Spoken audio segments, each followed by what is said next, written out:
A lot of good people in this room, a lot of good people I met over the years aren't with us anymore.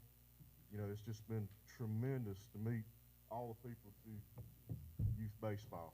It's just wonderful. But I have something I want to give somebody today, and it's a player. I mean, I've had kids play in my tournaments, travel tournaments, been running them since 2001 in the Charlotte market. Proud to be part of Charlotte baseball. And I always like being able to bring my youth teams here so the players can see what it's like, what we talked about, what Jeff talked about, what you talked about with these youth. I've been looking forward to this event, but I've also been dreading this event. Like most of you, my son is done. Oh, he's not done. He's done with, this is his last high school year. He is going to play college baseball, and I'm so excited about that. But for 17 years, as the owner of the South Charlotte Sports Report, I've been telling the stories of the community, the other kids, everyone else, and I've enjoyed every single minute of it. If you don't mind, I just want a couple minutes to talk about my son. But while I'm talking about my son, I want you that are here with your child, because my story is no different. I want you to think about your son and your experience, because I'm not going to tell anything that's different right here. So while I may say his name, this is for you as much as it is for us. I know you're going to see Tyler's name listed as a Gamer of the Year finalist, and I debated this forever. I didn't want to do it. There's two people in this room that came to me and says, don't you dare take him out of it. He's earned it. So I put him in. Now, I'll never allow him to win the award, so that's not going to happen. But there's just no way. But I've got too much. I would not do that. I want to share a few things, though, and I'd like to ask, like I said, all moms and dads, this is your son. It's not my son. Your mom and I were so excited when you were born with Hannah and Will, our older children. At a very early age, I put a baseball in your hand, and just like that, baseball became your game. It became your journey. I loved the game as a child, but I was never married to one game. I played all the sports and never worked to the level that you worked. At age 2 and 3, we went to Old Providence. Every day that your brother was practicing football and baseball with a bucket of balls, and I threw them, and I threw them, and I threw them, just like every dad out here did with their child. And boy, one day, one of Mommy's best friends came to me, Tracy Hill, and she said, this guy that I know is opening a baseball facility, and you got to meet him. His name is Jeff Schaffer. I went and had breakfast somewhere with Jeff. The next day, it might even been the same day, you took your first ever baseball lesson at age 3 or 4. And you spent thousands and thousands of hours with that man right there sitting at that table beside you. We left school every day and went to his facility. Bucket after bucket after bucket. 3 to 4 times a week we would be there, right there in Westinghouse. We got to know everybody in that building. You became friends with Jeff. You became friends with Jake. You still have those friendships, because we talked about this as a game of friendships, and all of y'all remember who your first coach was.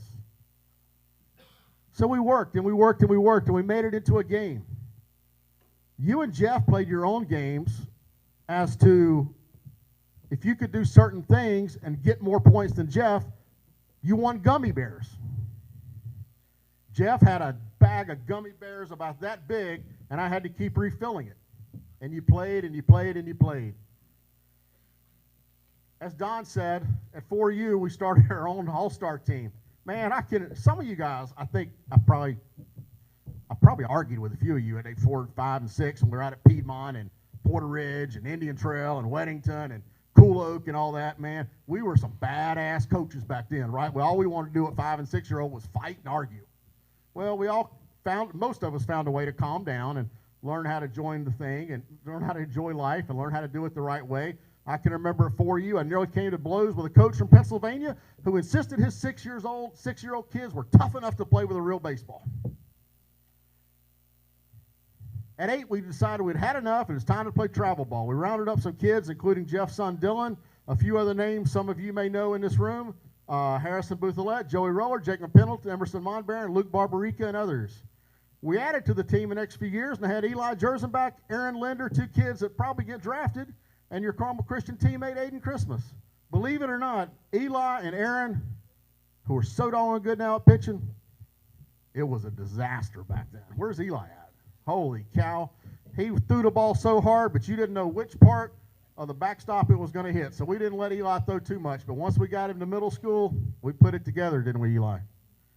High school ball was so full of memories with Coach Manriquez. We nearly won the state title your freshman year. COVID killed year number 2 while we were number 1 in the state. And now it's your senior year, and you tell me it's going to be special. I cannot wait because of how hard you work and how much love you truly have for your teammates and how much care you have for your teammates. Mom and I are so proud of how you navigated the recruiting process. For a lot of you that didn't commit early, COVID kicked us in the tail. It gave people that were in JUCO 2 free years. It opened up the transfer portal. The last thing a lot of these schools want that you might have ended up at are a true freshman. It's just not there. There's so many doggone good players in this room. I look over here and I see Jake going, that kid's a heck of a baseball player, and he doesn't have his spot yet. And that's why, but you're going to get your spot. So you chose to navigate it and find the best experience, and the best fit for you is what you did. And I'm so proud of you. And like everyone right now, I want you to look at your son and tell them the same thing that I'm going to tell you. Thank you for taking me on the ride. I love you. Let's keep going. Thank you.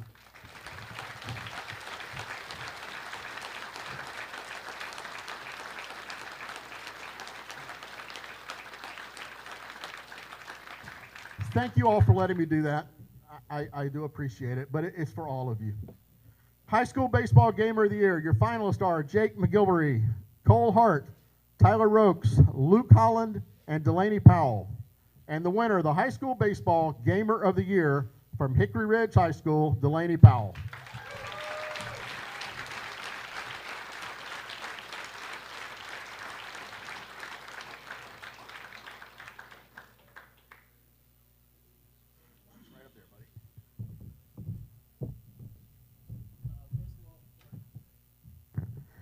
First of all, I want to thank my mom and dad.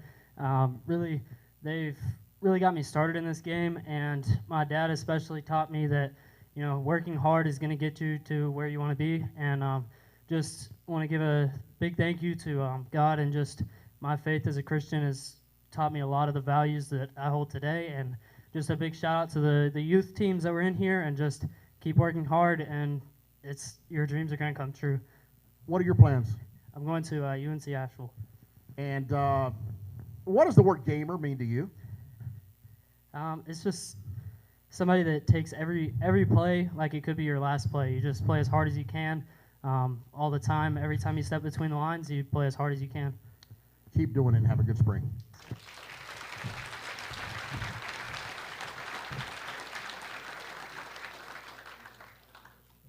I feel like I skipped an award, and I think it's Youth Baseball Player of the Year. I don't know where I skipped it at, but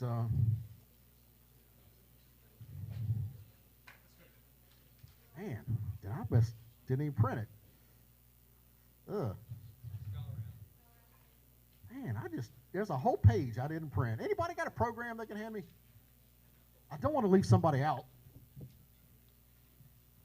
Think you're prepared, and then that happens. Yeah, it's all on the same page. Leadership Award. Finalists are Matthew Supa from Ardrey-Kell, Tommy Miller from Metro Atlantic Christian, Landon Reeves from North Lincoln, Brock Fowler from East Met, Landon Jenkins from Forest View, and J.J. DeVos from Hickory Ridge. And the winner of the High School Baseball Leadership Award is from East Met High School, and it's Brock Fowler.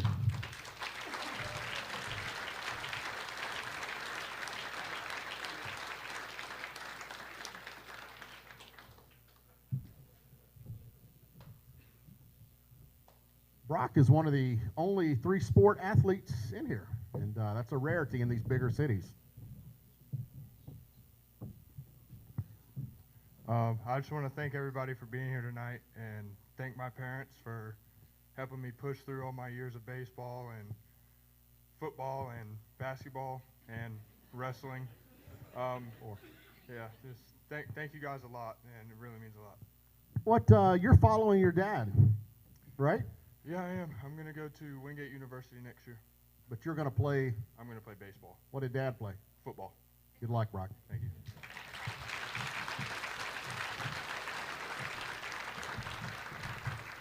Youth Baseball Player of the Year. These four guys, I'll almost guarantee you, will probably have the opportunity to be finalists the next 3 more years after this. It wouldn't surprise me if the Player of the Year, Pitcher of the Year, or something comes from this group 3 years from now. That's generally how it happens. The finalists are John Lash from Charlotte Christian, Nico Soul from Marvin Ridge, Hickory Ridge Parker Lakey, and Logan Davis from Mountain Highland. And the winner of the Youth Baseball Player of the Year is John Lash from Charlotte Christian.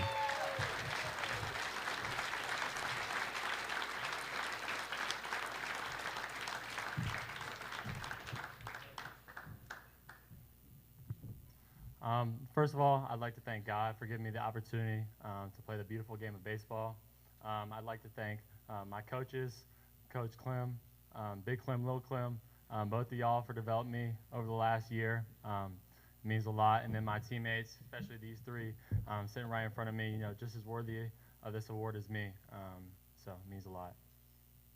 Am I right in saying at 12U you were here as a youth team of the year, South Park? We were, yes, sir. So this is you're back again. So back again. You're gonna probably attend a few of these. Hopefully. What does your summer look like coming up? It's a busy summer since I play basketball too, but I'll be with South Charlotte Panthers, and we'll be competing in all the big tournaments this summer. So good luck. Thank you.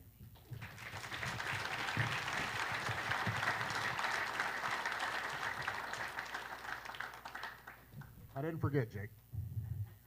Coming up, Jake and I are going to, it's really him, but I jumped in on it, a Hit Tracks tournament, preview tournament for 8 teams, high school teams.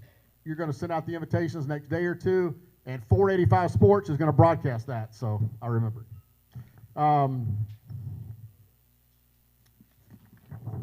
Middle School Team of the Year. We are so honored tonight to give that award to the boys from Marvin Ridge Middle School. Come on up, guys.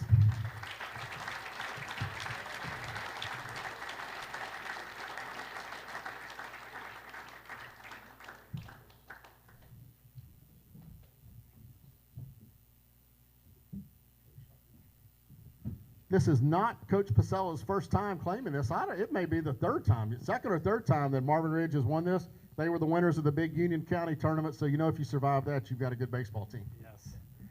Thank you, Tripp, first of all, for this award. We are flattered at Marvin Ridge to get this award. This is the 2nd time we've gotten it. We got it a couple years ago. First and foremost, I want to thank all my coaches. They were not able to make it tonight, but without them, I'm not standing up here. They do a ton for our program, for everything that we do. Thank all of our parents for just carting our kids around Union County, countless practices, things of that nature. So our 2021 Marvin Ridge varsity team won our championship last year. They had quite a ride. We were going in the last game of the season. We were tied for first place, played a really, really good Cuthbertson team. And I'll be honest, they beat our butts pretty good. We ended up in 2nd place. We had to come back in the playoffs. These guys could have easily held their head down. They stuck with the philosophy, the things that I've talked about in the process, and we won a 3-game ride and won the championship and beat that Cuthbertson team again. So I'm proud of these guys, proud to see them go through high school and see what leads for the future for them as young men, and go Mavericks. Thank you. Thank you.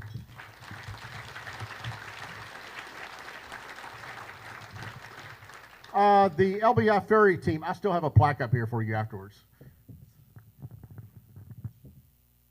3 awards left. Let me get back to past scholar athletes somewhere in here.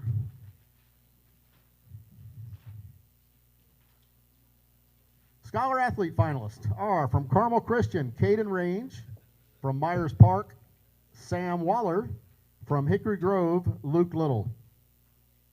3 incredible students that probably are not going to pay very much money at all to attend school. They're probably going to pay them to attend school. So proud of all 3 of you. The winner of the High School Baseball Scholar Athlete Award is Luke Little from Hickory Grove.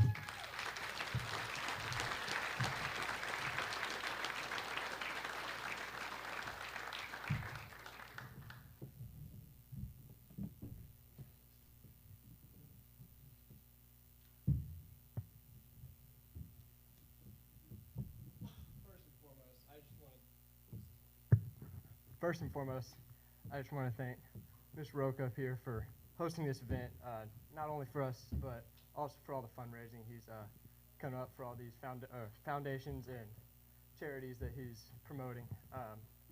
Also want to thank my parents, all the sacrifices they've made over the years. I know it takes a lot out of all our crazy vacations, our lives, y'all's lives, just to have this opportunity for me to play baseball all throughout my childhood. I would like to thank my grandparents, coaches, same person this year actually. Looking forward to that opportunity.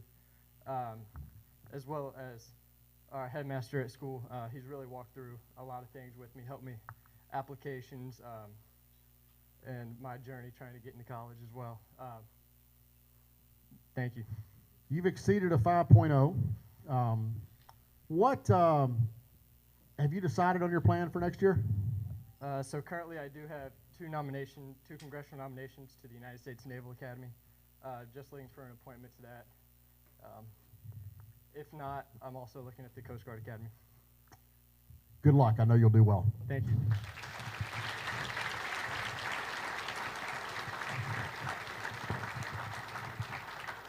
If the Barbaricas or someone will bring me all the raffle tickets. Super Slugger Award. The big hitters. Nicholas Noto from South Lake Christian. Nick Smith IV from Charlotte Catholic. Judd Udemark from Charlotte Christian. And Cam Miller from Hickory Grove. And the winner of the High School Baseball Super Slugger Award is Nick Smith IV from Charlotte Catholic.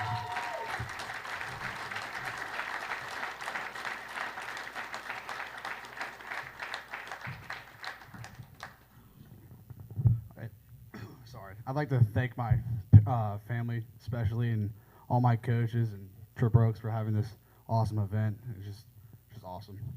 We've given this award twice now, and both people that won it, Lucas Martino was the other, went to the National Power Showcase. You went there? Yes, sir. Farthest ball you hit? On the record, 430, but like farther than that. They're getting it looked over. Reviewing it? Is that what it is? Okay, let me know when that comes back. Named the MVP of the game down there, right? Yes, sir. What do you have planned for the future? I'm going to Tallahassee Community College. How many home runs did you hit this summer? This summer, probably 20. Don't hit too many this spring season because we got to play you. Yeah, Just don't hit any against us. Good luck. Thank you. Congratulations.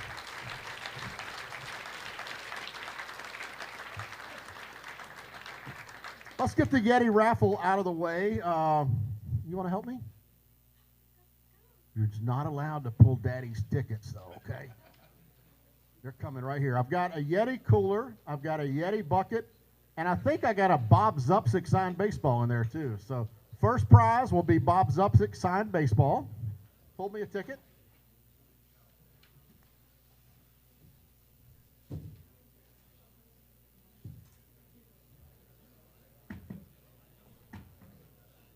Actually, a Lucas Martino signed baseball. Not worth quite as much.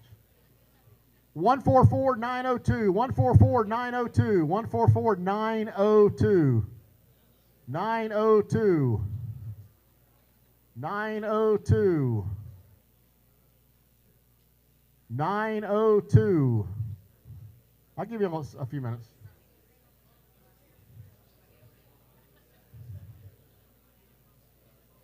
Got it?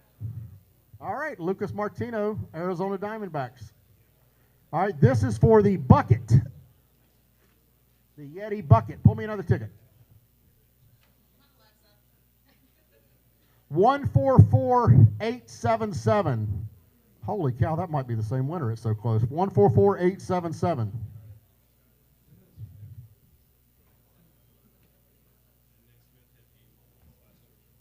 I won't correct that. I'll let you handle that. Hold me one more. Shake your hand, like move your hand everywhere around.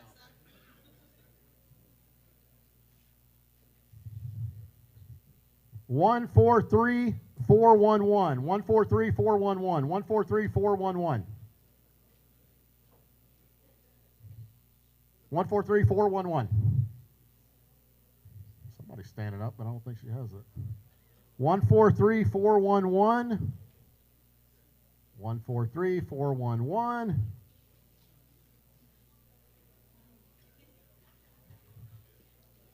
1, 4, 3, 4, 1, 1.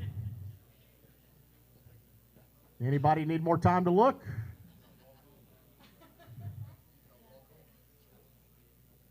Anybody need more time to look? I don't want to pull another one. No one is raising their hand that they need more time to look. No one is raising their hand that they need more time to look. That ticket is gone. All right. Claim it. I mean, okay. 1, 4, 3, 3, 4, 7. 1, 4, 3, 3, 4, 7.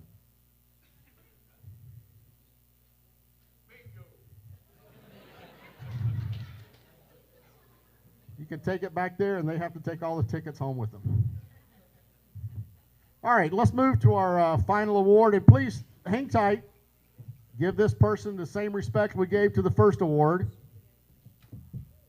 High School Baseball Player of the Year. Your finalists are Calvert Clark from Charlotte Christian, Seth Christmas from Hopewell, Garrett Michelle from East Lincoln, and Mason Smith from Lincoln Charter. The High School Baseball Player of the Year for 2021 is Garrett Michelle from East Lincoln.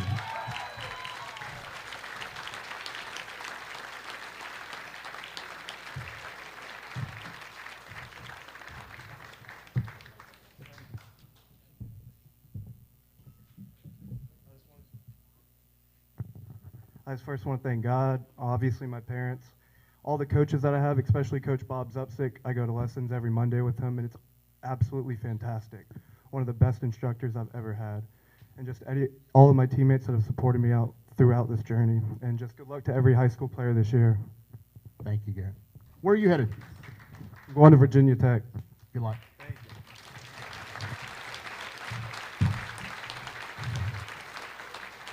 you. Well, our night has come to a close, which for this event it means we're just a couple weeks away from the first pitch. And for all of you seniors, I hope you treasure every single moment. I hope you never forget the bond that you have inside of that dugout. Cherish the memory. Jeff said it, your best friends are your high school guys and your college guys. Cherish every single memory. Before you know it, it'll be June 1. To all the coaches, good luck. To all the families, my heart is right there with you. We'll live and die with all of it, but you know what? I encourage you, sit back, stay quiet, soak it all in, and enjoy it like I'm going to do. To my lovely wife, thank you for all your incredible support. We love you very much. My son, my family, my friends, thank you for attending. Have a safe trip home, and good night, everyone.